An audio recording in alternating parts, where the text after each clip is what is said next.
Hi, I'm Dan Clark, and I just wanted to finish up this series, and I wanted to first say thank you for watching. I hope you enjoyed it. I hope it was informative and you got a lot out of it. But I basically wanted to tell you why it was that I did it. It was very personal to me. There's a couple reasons. One was when I lived through the generation prophecy that came right after the 75 prophecy. They said 75, the world was going to end. My dad waited for that one. Of course, it passed. And then I was in the generation prophecy of 70 or 80 years from 1914. So I was in the mid 80s, early 90s. The world was going to end. Well, it passed. Well, what I realized about the organization was they never apologize for any false prophecies. And they never admit to them either.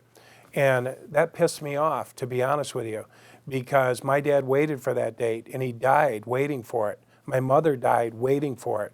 My grandfather died waiting for it.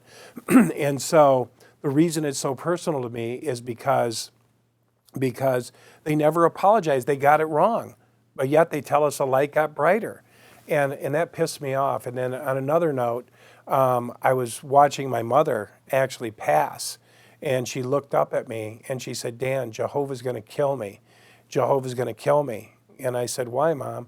And she said, "He's going to kill me because I haven't been making meetings. I haven't been making meetings regularly." And she died with that shame inside of her. And she never got to experience that beautiful person that she was. My dad died the same way. His exact words was, "I failed to raise you kids up in the mental regulating of Jehovah." And which means we kind of were witnesses and we kind of drifted away and drifted back. And anyway, he felt like he failed us because he had a job that took him out of town.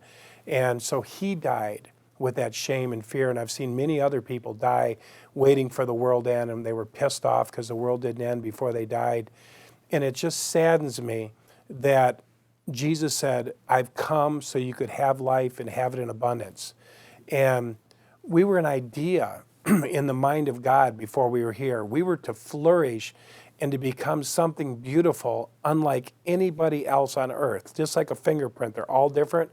We were all different. We were a beautiful idea. We were a diamond that was going to be purified, that was going to reflect a beautiful aspect of God that we were going to bring into this world to bring a little more light in.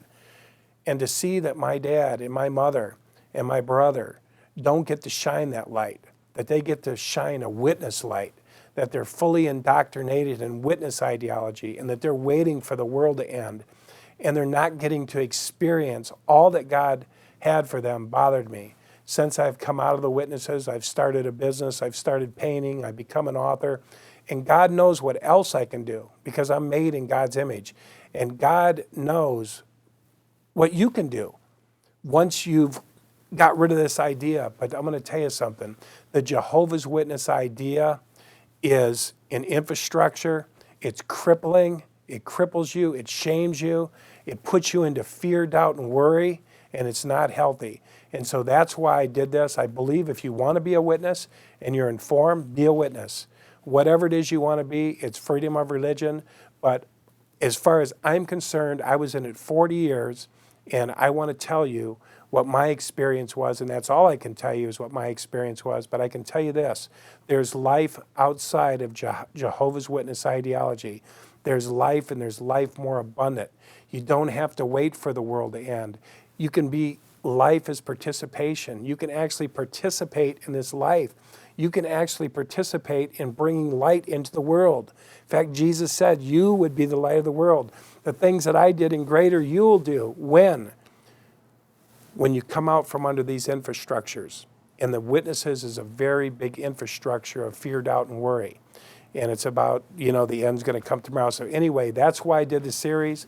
And once again, I hope you share it if you like it and pass it on. And thank you again, and God bless.